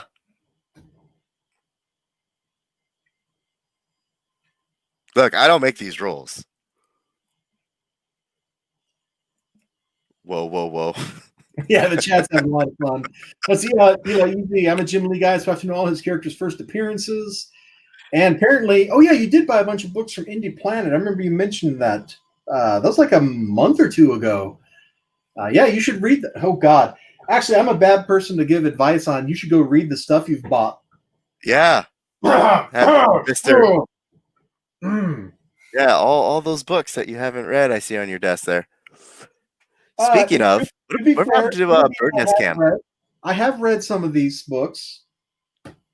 So, and that stack of stuff over here is just like that's one book, and then there's also a real book right over here too. So that's not all comic books. Oh, that reminds me. I was going to take a picture to show this to Maury. I got this. I actually won a store contest at Graham Crackers, and it was like a door prize for just showing up. And I happened to show up, and like a week later, my dude was like, "Yo, how would you like this limited edition Walking Dead #1, one of 25, signed by somebody over here?" And I was like, "What?" He's like, "Yeah, you won." And I'm like, "Oh, cool." So I totally have this. I don't know if it's worth anything, but it's pretty cool. It's got Dave Stewart's signature up there. Who's Dave Stewart? He's like his name's on the cover. Oh, I don't know what that's like. You sure don't. I saw one book. I think it said that other guy. I don't know if they're talking about Daquan or what. Probably Daquan. He's a great writer. I love his book. He does turn out some good stuff. Hell of a guy. Like his script, man, was amazing. Although I really got to say, I like the scripts he worked on before the final draft because he had that one sound effect bubble that was just Trish. Yeah. Keep an eye out. That is actually going to be his thing in season 2. There's going to be a lot of Trish sound effects. He's got like this fight scene that he's got going on. According to the internet, in German, pepperoni refers to chili peppers, and salami refers to the sausage. Well, I guess pepperoni is technically a kind of salami, isn't it? I don't speak Italian, so you're gonna have to translate into English. Uh, yeah, it doesn't matter. Yeah, because you know why? Because we won. That's why. America. Dennis isn't here. You don't have to posture. Oh, you always got to flex just to make sure. And here Somewhere we go. out there, you know what? Somewhere out there, he's gonna rewatch this stream, and you know what? I'm gonna make sure he has that part clipped, waiting for him, so he knows I never forgot you, Dennis. I never forget. Do you still talk to him a lot? Yeah, sometimes we not as much as we used to. Actually, I really do miss that guy. He's hilarious. Yeah, he kind of fell off the whole internet thing in favor of, getting them sick gains, man. Yeah, getting sick game, just getting his life together, which I'm really proud of him that he got off of Twitter and did that. He's he's still a little cringe, but every now and again he'll send me like little messages like, "Hey man, keep your head up. You're doing great. I love you. I'm proud of you. I pray for you every day." And I tell him the same. It's really uplifting. I love that guy so much. Outside of the comic book Twitter community, there are some beautiful people out there that I'm really glad that they don't buy my work, but they're beautiful people, and I love talking to them, love interacting with them. So sad that I'm off Twitter now. Weird. Comic books are so weird. I don't understand how. No, I take it back. I understand, but I understand how dynamic happens and how all this occurs. But it still blows my mind that people get so worked up in a lather about a $5 piece of paper that's a funny book. Yep. I mean, look at all this crap I got here. I got Justice League. Of course, I got Death Metal because I'm a nerd. Shut up. Very shiny cover, too, man. Look at it reflecting. I got this really bright halogen lamp right here, and it is totally just like you cannot see the cover now. You could like blind a helicopter with that. Oh, dude, I'm totally blind. I can't see what I'm doing over here. Like, it's shining right in my eyes so you can actually see my face. Because otherwise, everything would be blue because this laptop, my Surface Pro, puts out so much blue light. Like, you can see my hand. So I would just be like this blue ghost back here otherwise. Believe you could die. I believe I would die. I believe I all sorts of weird books, man. This one actually, issue 1 was pretty cool. It's more like historical for Dracula. Mm-hmm. So it's totally all about him telling the Sultan no. Nice. Oh my God, my copy is crinked. I didn't even notice it when I was buying it before. Now you have to go and look at that. Look at that. That's terrible. That's terrible. He probably bagged it in a resealable bag. That's why. The monster. No, it just came from Diamond that way, dude. Oh, well. Because all Diamond does, they take like a big stack of books. They're like, okay, what do we need? We need like 6 of these. All right, let me just go. All right, there's 6. And that's how they pack books. So everything that Diamond ships ends up mangled slightly. It's amazing anybody gets 9.8s at all when they're sending the stuff in to get checked out. And of course, I got Vampirella here. The Christopher Priest run has been really weird and really interesting. I've hated it and I've loved it at different times. Yeah, I should probably start reading Vampirella one of these days because I did that nice crossover before things. Yep. Man, before all that blew up, I was really, really down with pushing you to go do a campaign on Indiegogo for your cover for that book, like literally everybody else is. Because you would have like $2,000, it would have been pure profit. It would have been great. I was actually reaching out to them at that time, and then explosions! Like broken dreams yet again. Me too, Ethereal Dragon. That's actually a really fun song. Because at one level, if you just listen to, Blue, right? The Eiffel 65 song. Yeah, I was singing it earlier. Yeah, everybody knows that song. And I really enjoy how, if you're listening to it naively, you hear like da-boo-dee, da-boo-day. But if you actually listen to it, he's actually making words out of it. I believe I will die. Without I believe I can try. Yeah, stuff like that. I just love the fact that there's like 2 completely different songs in there, depending on how close you're paying to the attention. Was that English? You know what? Um, I'm really tired. I woke up this morning and went to work, and I'm pretty sure I didn't actually wake up at work until our glorious warlord, like Discord, called me. I'm pretty sure that was like the first time I was actually conscious all day. what the shit? Oh, I'm sorry. I just found something. Brian, I heard your favorite artist is Jim Lee. I mean, top 100, I guess. You know, I got to say this, man. Luigi's no Jim Lee. No, no, no. He's It's a way, completely different way style. more. You can't compare it. No, you can't. Okay. That's like comparing Picasso and Monet. They're both masters in their art, but their art is vastly different from each other in both its structure and how to interpret it. Right? Like Bach and Shakespeare. It's like you just can't. They're not even the same. Ah, I was so insulted when that was told to me the first time. Like, really, really, guy. Just, Oh at man, least I can say this. At least I can say this. Anything that Luigi works on, you will know his style. Like, you'll absolutely know. Like, that's Luigi, right? Um, you'll look at any other mainstream artist today, and you probably couldn't even tell that. Oh, that's like you can look see your Alex Ross cover and be like, that's Alex Ross. You can mm-hmm. see a Jason Scott Campbell cover and be like, that's Jason Scott Campbell. There's very few artists that you can actually just say, oh yeah, I know exactly who that is. Can't really say that about Jim Lee. It's like, yeah, I've seen this art somewhere. Very generic. I don't know. It I could can be right. always This could recognize be Jim, Liefeld. especially older Jim Lee art. I think he had a more distinct style before Hush. Yeah, he If you did. go look at his work when he was still doing, all his Wildstorm stuff, like it looks much different, more stylized than his later work. Like Hush is a great looking book. I'm not saying it's not, but it doesn't look quite like how Jim Lee used to look when Jim Lee became, the popular Jim Lee. Or go look at his old X-Men stuff. It looks markedly different from his newer stuff. And that's how it should be. An artist should evolve.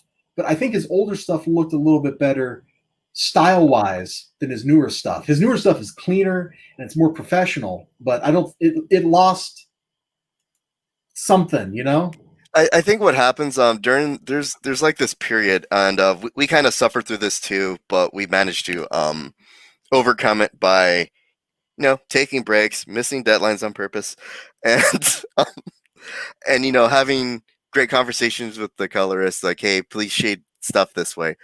But there comes a point where you're rushing so much to draw stuff that you're just starting to take shortcuts. And every comic artist, I don't care how long they've been in the business, whether you started today or you start tomorrow, 15 years from now, eventually you're going to learn to take certain shortcuts on certain things just to get that page done and onto the next stage. And that's absolutely, hey, Credo, what's up, buddy? And that's probably what happened. There probably hit a point where he just didn't have time, just had to meet deadlines, and so he just rushed stuff. And Yeah. then finally he hit a point where like, hey, I could take my time and do whatever I want. So he finally got a chance to take his time and draw the way he should be drawing. So that's what I believe has happened without fully knowing the whole deal. But Yeah. I've actually seen because if you look at Luigi's old work, it looks kind of weird. You're like, huh, this doesn't look like the work of a god. But then you look at his new stuff and it's like, yeah, this guy is god tier. And then you look at the stuff that he does for me, like the one-off stuff. It's like, dude, like the you saw the wrinkle in the fairy pool, right? No boss, no deadlines equal art. Correct. It's kind of one of the major problems with comics. But you've seen that non-safe for work wrinkle Legend of Zelda thing that we did, right? Yes. Yeah. I don't think anybody in the world has not seen it at this point. Well, we will get you demonetized one more time. As long as it's a link, I should be fine. No, this is gonna be an actual photo. Oh, Oh great. wait, no, we can't do that. We can do. I think I Well, have I'll have one to that's tweak this video after we're done. maybe. All right, no, I just won't show it. But it's pretty great. No, wait, there it is. Yeah, yeah. No, I can't show that one either. But like, I've been around this guy and I've seen his art long enough where I start noticing when he starts taking shortcuts and then when he's trying out something new. Mhm. Maybe not show that one, but I can show it with his. Yeah, I can do this one. I can do this one. This is safest for work for stream. That's Okay. getting monetized. Which one is that? Okay, yeah, I can show that one. I can Yeah, totally pop that one up. yeah, we can show this one, right? So his, I can start telling easily where he starts. Like this is all painted. Like I can tell like he went and just painted all this, and then he's painted each flower, or he used a reference here, but I can tell this. Probably explaining this bad in art terms, but I can just look at his work and tell where he made a mistake and then he corrected it. Oh, you mean like that little And jag on the leg? yeah, just but you're not gonna like see it unless you're Unless you're like looking for it. unless you're looking for it. But you know, it blurs Like out. if It I look stands at out to this, me. I see nicely composed piece with her looking uncertain in the foreground, and I see this kind of like dreamily painted background. Yeah, right.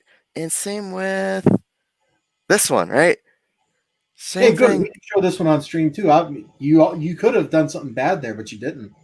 But I didn't. But I didn't. But right, even with this one, you can just see like where he started playing with lighting with the blue. So Yeah, you did. this is all painted. This is all painted, and he tried to go like this digital flecking, and just trying something out for the first time. There's a little bit of 3D in here. In fact, When he you just straight up painted her hair, didn't he? a little bit. Yeah, he painted the highlights in. hmm And then there's another one I can't show, but I'm Yeah, starting don't to. show that one. Yeah, definitely can't show that one, but I can see where he how he does his shading. So this will be like he'll sketch this all out to where it's gray, and then he'll do another layer, start color everything in, and then he'll merge like the gray layer and that gray layer onto the color will become lighting. And it's really dope the way it comes out. I really love the. Let's see, where's another one that he's done that's really good. That's safe. So yeah, this one's pretty safe. So you can see like this is like his first drawing for us. You can just see how rough it is when you That was compare it to positively primitive. when it's compared to like some of his newer work. Yeah. Boy, until you did this comparison, I don't think I had consciously realized just how much his style has moved forward. And just evolved and merged, and we've really. I don't want to say it's thanks to me, but we've as much work as we've thrown on this guy.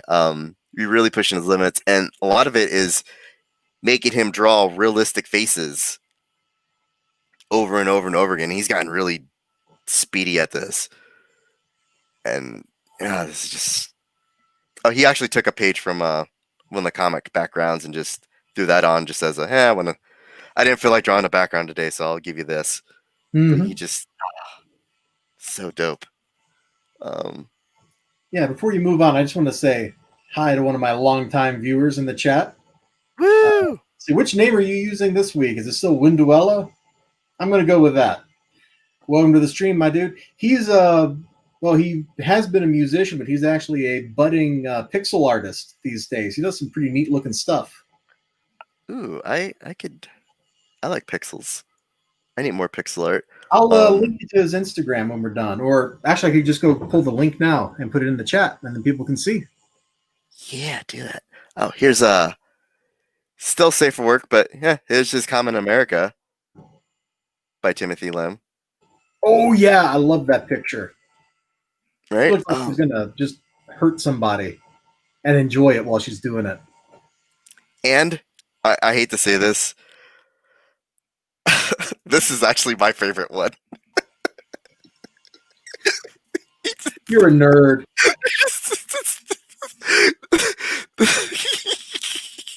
So neat.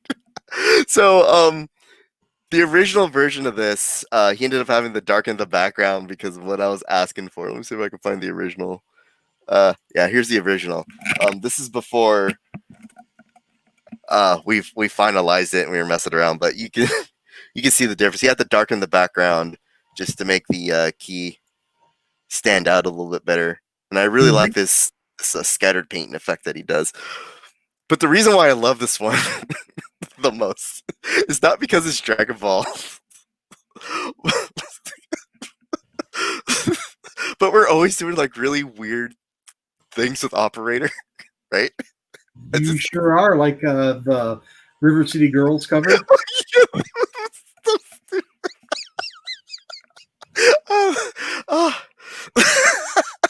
Let me pull that up because I'm pretty sure they haven't seen that. That was so hilarious. So when I pitched that one to him, I was like, "Hey, we should do like one of Regina and Operator as this video game cover as a homage." He's like, "Okay, but should we put Operator in the skirt?" I'm like,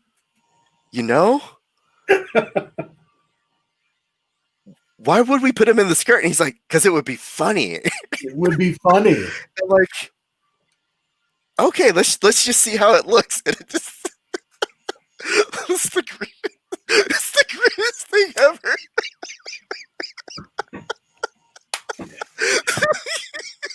My first reaction when I saw this piece of art was my brow furrowed up, like, and then I went, and then I just started laughing. So it worked.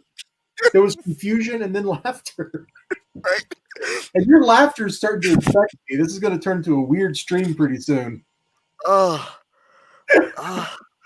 man, this is the greatest. It's the dumbest thing we've ever done, and it turned out so well. But the great thing, so in canon, oh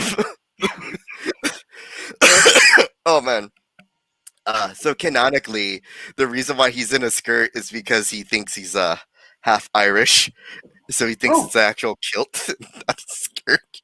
I mean, it makes sense. He's got the green stockings, so right. That's why he's wearing green. Oh man, I should really finish writing that one out. But yeah, this is his anime style, and he really likes doing these a lot more than he likes doing like the realistic faces because he busted this out in like 4 hours. Like that's how fast he drew and colored this out. So that one came out fast. He really shines though in this is awesome right here. I mean, less funny, but confirmation that Brian no, it's a kilt. It's a bloody kilt. I know when I showed this one to everybody, like, what the heck is that? Hope you're not dying. Just a little on the inside every day I wake up. But you just look at the detail and the armor design that he just does. And this is the kind of stuff that he loves doing, just making these really niche mechanical designs, man.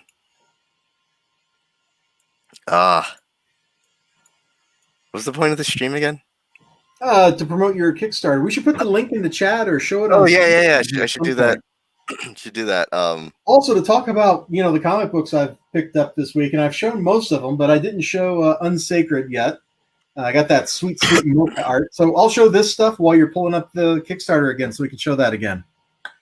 Yes, the Kickstarter. You can actually see it. Anyway, it looks like it's the issue where she's going to have the baby and stuff, so it should be an absolute hoot. There's already at least one panel in here where since she's pregnant, she's just absolutely yelling, and it's awesome. That's a very funny book. Mirka's art looks great.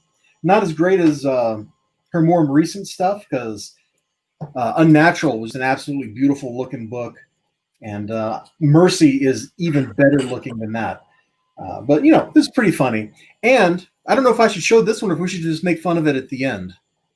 Let's make fun of it anyway. Well, it's something is killing my patience. Oh, I've heard great things about this thing. Let me. I mean, if you want something that will absolutely kill your patience, that's the book to get. There's this scene I was shown, if you remember correctly. Which one was it that I was making fun of? Because I made fun of a lot of scenes out of this book because there's so much wasted stuff. It was the cops. Panel layouts. Look at this. Okay, you got this vertical panel right here that for no reason creeps over a third of an inch onto this other page. That's why bad. That's why. That's terrible. You got to blame the printer for that one. No, it's not the printer. It's the layout of the book. They do all these weird panels that just creep over slightly onto the next page. So you're actually supposed to read all these pages as 2-page spreads from left like this, even if they don't look like it. It's terrible layouts. I don't know if that's James Tinian telling the artist to do that, or if the artist is the one making these decisions for himself. But one thing I will say, as much as I make fun of some of the other art, the creatures in the weird art style of this book look absolutely creepy because they're just like these sketched in shadowy things, and they look awesome. You know what they remind me of? Those creatures from Echo. Oh yeah, the things that followed you around the whole game. Yeah. Or like the shadow people that hang out in the corner of my bedroom when I'm trying to sleep. Brian, those aren't real. Yeah, that's what my therapist said. But they're there every night, playing Uno, being loud. When they shadow people, do you mean like they're the full-on shadowy humanoid specters, or are they like more diffuse than that? Just these really weird, shadowy, globy things, and they just bounce around the room. It's really weird. But, let me go pull up. Which Instagram should I link for the rags stuff? Oh, do we even have an Instagram still? I do have an Instagram. I know I've seen somebody posting stuff there. Oh, I typed rags in, and the first thing that comes up is rags to Rach's Rags Kids Apparel. That's not you. That's not me. This is me right here. See, Rags Morales, that's not you, but anytime I search for the Rags comic book at Midtown Comics, he comes up instead. Oop, there we go.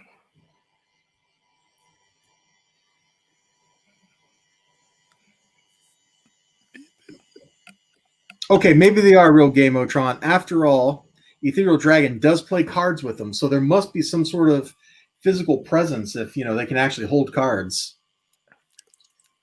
I mean, as far as I know, they're cards. Oh, this is something else that we do. Let me show it on screen. Right. I'm actually kind of personally proud of this. So this is Jennifer Marshall, also known as the hot mom from Stranger Things 2. Fun. She's also a Navy vet, and that's how I originally came across her because I don't really watch Netflix. Brian, we don't have to go down this discussion because no, we don't. But this goes back to Luigi's artwork. Just look how good this guy is, right? That's her normal face, and that's Luigi's redraw. Just man, the guy is just bam, just captures people's souls. So what you're saying is he's a late 19th century camera. Yeah. Like you ever watch a Connecticut Yankee in King Arthur's Court? I did like 30 years ago. Oh, yeah. When I was a kid. Yeah, that's when I watched it too, when you were a kid. I don't remember anything about it. Oh, there's a part where like the main character person, depending on which version of it you watch, I think Black Knight did it too with Martin Lawrence, where he brings like a cassette recorder with him, and like, oh, he can steal people's voices. He stole my voice. He's a witch. Yeah, but here's our rags. Re-up your crazy. Uncensored version. Now at 124 backers. This is weird. All that Now, what's Latinum. that up from? What was it this morning? Because I didn't check this morning. Oh, this morning it was like 100 and man, how many people was it this morning? It was like at 100, 112, 115. Wow, for reals? Yeah. You picked up that many in one day, and Yes. nobody's really been out like hyping it. That's incredible. Yeah, right. Like this is This late in the campaign, in that middle of the campaign slump, that many backers, like getting not quite 10%, is absolutely phenomenal. That is a huge number in one day. right. And just imagine if I actually took this seriously and put some real effort behind it and had really Yeah, maybe you legit. should take it seriously. I mean, should I really? I mean, No, I'm no Brian you need to make Polito. money. For once in the history of your comic book, turn a profit just one time. Just You don't one have to time. maintain the profitability like going forward into the rest of the year or something, but just make a profit selling your book for once.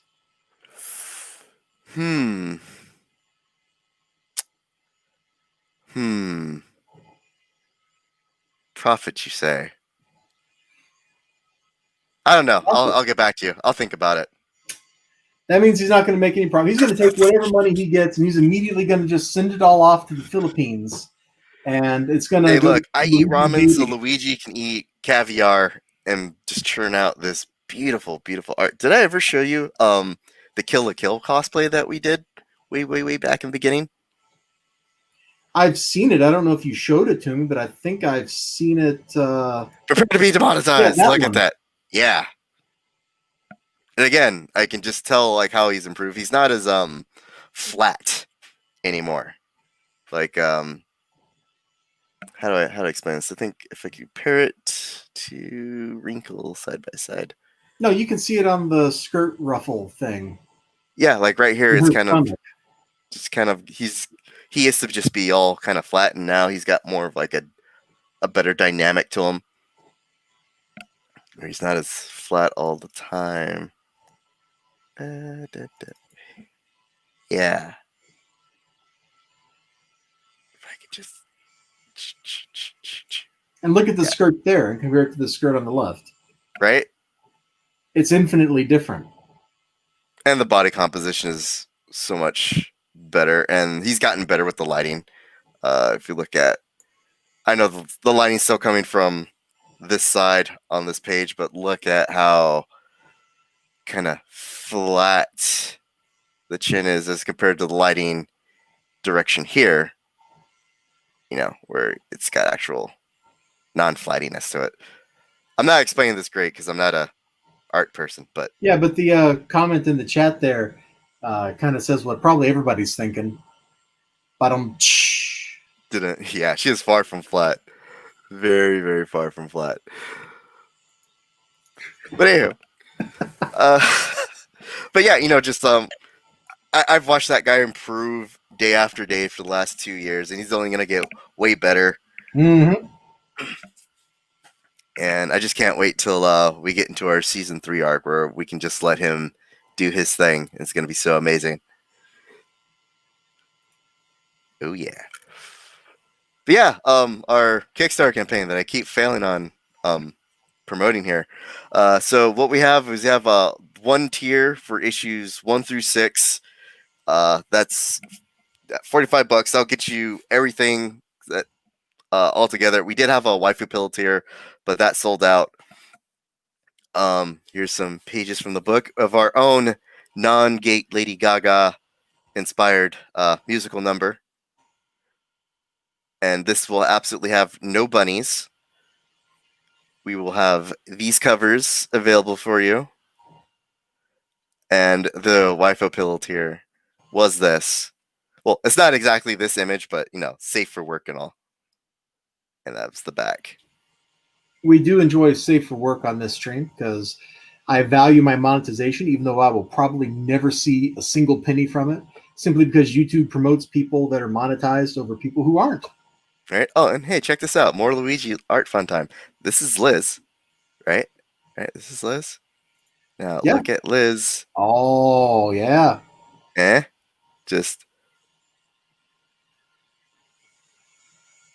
Did and we then ever get those Liz bikini pictures that you promised like 2 years ago for some reason? I don't even remember why anymore. yeah, we totally did those. Oh, I because I don't think remember everyone ever just seeing them.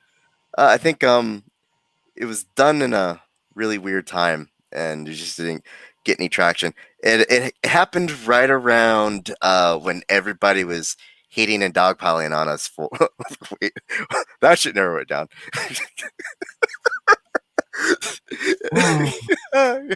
Oh, sorry.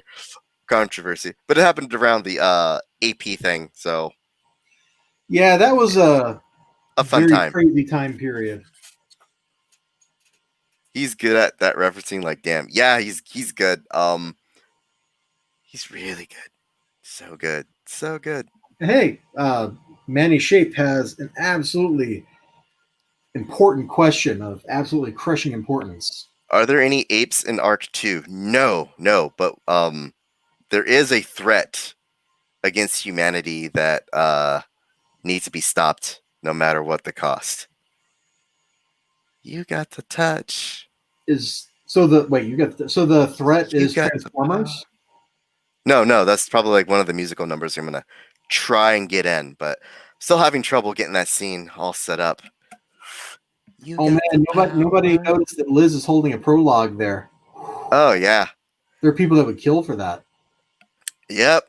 There absolutely would be people that would kill for that, but man, good luck getting into her house.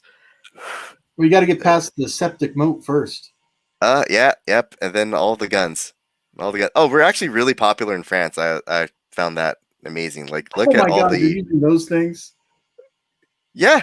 I can't believe how awesome that was that, France put up all those pictures of us and they're selling them on the street. At first I was mad because they're sort of bootleg, but you know what? The more fans we get, the better, I guess. This weird profit thing. I'm Yeah. laughing for reasons. Oh yeah, and that's the end of the campaign. But yeah, backer campaign. We'll send you issues 1 through 6 when we get the money. And the reason why we're not doing anything crazy like prints or wall scrolls. Again, we have that on our storefront, and you can just kind of buy them from there, or whatever you want. We just want to get you your book so you can just pick it up, read it, enjoy it, get your hands on it, and see what all the fuss is about. Plot. The fuss is about the plot. Oh, absolutely, Mr. Winduella. Hey, and he does raise a good point because the person who's talking about Bren is actually he's another one of my longtime viewers. He's also a musician and he's also French. And isn't your book published in French? Well, Jamie Rennes, as they say in France, oui baguette. Hom. Oh, gay Paris, I surrender. Welcome, our German overlords, and whatnot. That's all the French I know, by the way. You got the essentials. I got the essentials right. But yes, we are picked up in France. I don't forget the name of the publisher. It's like Ellie. Is the book still titled Rags? Did they change that to something in French? I don't remember what the cover looked like. Bam! There it is. Hey, I was about to go look that up. Yep, I just had to remember where I had that pick at. But this is the French version. Check that out. All nice hardcover. And then there's a second tome, as they call it, and a third tome. Ba-doop. Ciao, Mr. Manny Shape. Thanks for dropping in and hanging out with us. I appreciate it. I'm sure Brian appreciates it. You're welcome to hang out anytime. And anytime you want me to shill your book, on stream or something like this, just let me know. I'll be happy to drop that link in the chat every time. Yep, I really do appreciate you coming out and listening to me ramble on for however long we've rambled on. Okay, so these hardbacks, there's 3 volumes. So there's what, 2 issues per volume. Man, they are really going hard on the Belgian French style of publishing there. Yeah, they sure are. It's kind of odd, but it is what it is. It's the European market. They do what they do. Yeah, It's that's a very actually Euro way to do comics. Publish those really nice hardbound folios of like 60 pages every like once a year. That's the way they do comics over there a lot of the times. It's kind of strange from an American's perspective. it's a little strange. But actually, to me, it makes a little sense because it's more in line with how like manga releases. Because Oh, manga does the uh they'll do like a couple chapters every couple months, and then they'll turn around and just combine everything into like one solid volume, depends Shonen on the Jump style. manga. Yeah, it depending on the manga, Like if depending it's on serialized in Shonen Jump or something, man, there's a new story like at least once a month, and then they yeah, make all those Tenkobon volumes. and then they'll collect it through Viz and blah blah blah. That's what I said. Yeah. I think Young Animal does something similar, but I haven't read any Young Animal in like years. So yeah, I think that's as far as I go with pitching and stuff. Cool. I'm gonna ask you like 3 more questions, and then we're gonna get out of here because we're going on about 2 hours now. Yeah, and I probably should get to bed. Yep, I should probably be getting to bed pretty soon too. So question 1, since we were just talking about manga, and I see Ethereal Dragon doesn't like my pronunciation, once we call it manga, I guess. Um, Whatever. Like I will chow pronounce manga. it the way I want to. Yeah, it's America. Freedom, democracy, eagles. Lesbians. Yeah, sometimes. Uh, what is your favorite? I'm going to open this up to not just manga, but also manhwa, or if you read like Chinese comics. What's your favorite Eastern comic series of any type, whether it's just like published as a standalone volume, or was serialized, or what? I'm actually gonna have to say Berserk. Berserk. Okay, I've read the like first half of Berserk like 10 years ago Yeah, when it's I gonna was have to be poor and I Berserk. had no money. Wow. Well, I grew up on Berserk, Battle Angel Alita, Evangelion, like the Evangelion mangas, Lone I Wolf got and a couple Club, Blade of volumes. the Immortal. I have so much manga that I've read. Um, which I know how Dragon Ball is everyone's first, anime. Well, Dragon Ball was literally like my first manga back in '89. Like, not even knowing how to read manga You know, at the my time. first anime was Robotech. I don't know what you're talking about. Oh, you mean Macross? Macross nano.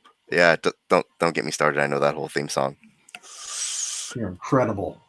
No, I'm terrible. So terrible. So really, Berserk. A lot of people probably would have said Akira, because that is the movie's cool and all, especially the production values of the movie, because it's actually drawn at 24 frames per second instead of 12 like every other anime in existence. I mean, it's cool and all, but have you ever seen a guy decapitate a horse and its rider at the same time? Yeah, I saw that in the Berserk anime. Yeah. I mean, come on, man. That's Hey, dope. since Ninja Weasel's probably still out there, we should mention, the absolute best part of the original Berserk anime run, and that's the last episode. It's everybody's favorite, especially his. Oh man, that cliffhanger. Mm. Actually, the best part of the Berserk show was the opening song by the Oh, Seatbelts. Forces? Yeah. No, Forces wasn't the theme song. Well, it was the main theme in the show, but it wasn't like the opening theme. Oh, I don't remember the opening theme off the top of my head then. Opening theme was "Tell Me Why" by the Seatbelts, and I'll send you the link afterwards. But it started off all hard rock, and then it went super weeb. Did you ever watch the Berserk movies they put out in the last, 8 years or so? Yeah, I sure did. Berserk. Um, yeah, I've been trying to. I have to get like my Berserk. Oh, it's pen pals. Why do I keep saying seatbelts? Drop that link over there for you so you can I check see that the out chat later. finally caught up to what we were talking about, or we caught up to the chat. Either way. Yep. I got to get my Berserk manga fix, or Berserk fix. Are you getting those really nice hardbound volumes they're putting out? Oh, no, I haven't. I've actually kind of fell off since I just started working on my own stuff as of late. It's almost But like one you're day I will catch sending all up. your money to the Philippines. Yeah, that's part of the problem. Part of the problem. Okay, cool. So Eastern format comics. What is your all-time favorite Western comic? And that can Uh, be a European comic. That can be an American one. It can be a graphic novel. Like if you're really hardcore into Mouse, I'm not going to judge it. Mouse is a really good graphic novel. American? Uh, I'm not, I don't really know. I do know I'm about to become a huge fan of Gen 13 again here in a few days.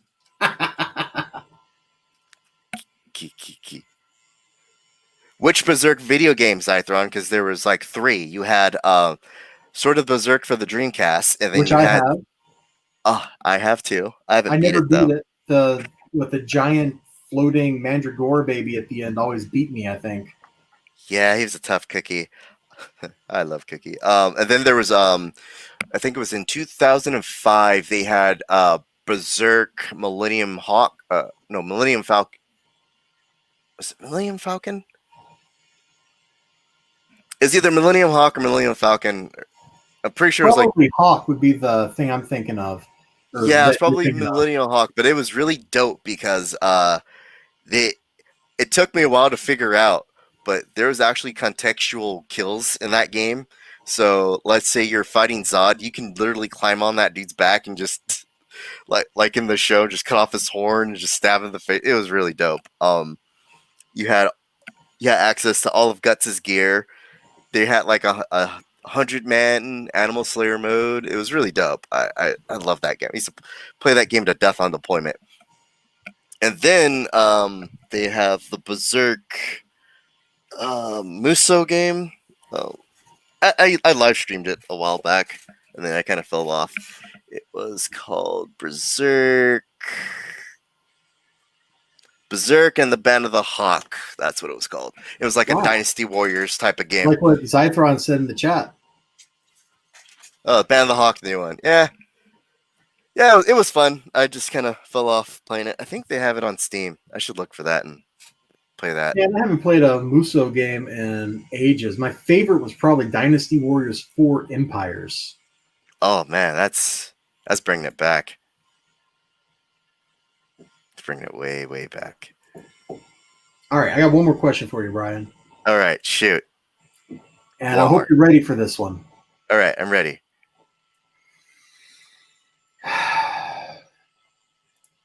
We're on the topic of video games, and this was going to be about video games anyway. What is your favorite video game when you were a kid?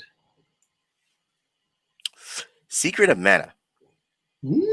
Excellent choice. That is definitely a favorite of mine too. It's one of those games that I absolutely never beat. And it took me 10 years to beat because every time I got a certain it was always either just before the Mana Temple or Mana Fortress. Like that last little, that last little bit, like just before you enter the Mana Fortress for the last time and go to save Dialogue. Yeah, it's always like right around there. I would either lose my save or something would come up and I'd forget exactly what I was doing. So yeah, and that's happened again with the remake. Like I got the remake, I had the remake. I got really far in it, and I remembered the leveling trick where you can actually go outside. There's this area just before, like you're going towards Gaia's navel. There's this little area just below that. You can actually go and level up, like forever. Like you can get everything up to level 99 really quick. Just go out there and just chain kill everything, and then reset the screen and go back and forth. It was really great for experience until you out-leveled it eventually. But anyway, yeah, got all the way out there and computer crashed, lost save data. Even with the Steam Cloud Save stuff? Yep. Dang, son. How did you manage that one? I have no idea. All right. No idea. Let's see. We are at 1 hour, 55 minutes, exactly as I was saying that. So this is about an hour longer than I usually do on Wednesdays. But it was a good time. We talked about all kinds of weird stuff. I did not get banned off of YouTube while doing this. They actually did that to me one time. They totally killed my stream like 5 minutes into it, and I wasn't even doing anything wrong. Well, see, that's your problem. You have to do wrong stuff first. Apparently. I went back and I looked. I was showing one of Marcel Dupre's comics. I was doing like a live review or something.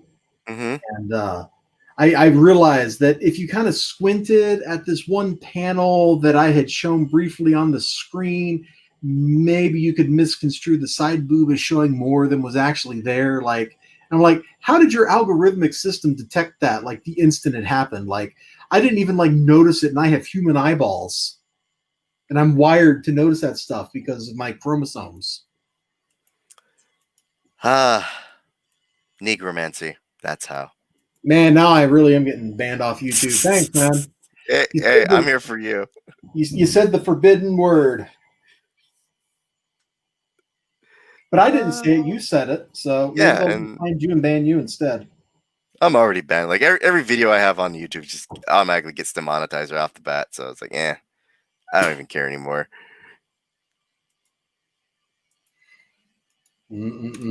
All right. Well, thank you so much for joining me and hanging out with me and talking all kinds of garbage and discovering with me that I had not one, but two Deathmate Blacks. Very coincidental because you apparently want one of these. They're both in kind of rough shape because they both have weird curls and stuff to them.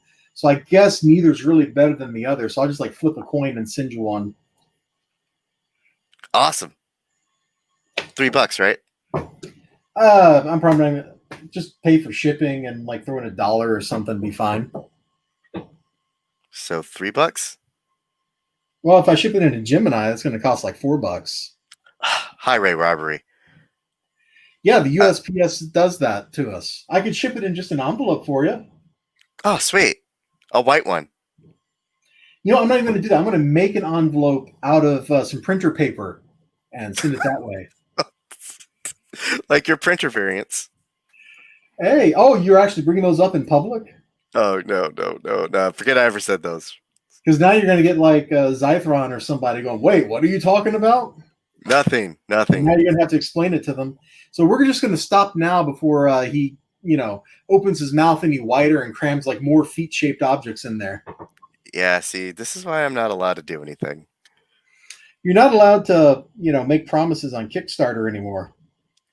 Or at all. Check out the Kickstarter, everybody. And we're going to get out of here. So have a good one. You can go ahead and say goodbye and stuff. Goodbye and stuff, everybody. Ciao, ciao. I'm going to hit the end button now. Then it's going to be like, are you really sure?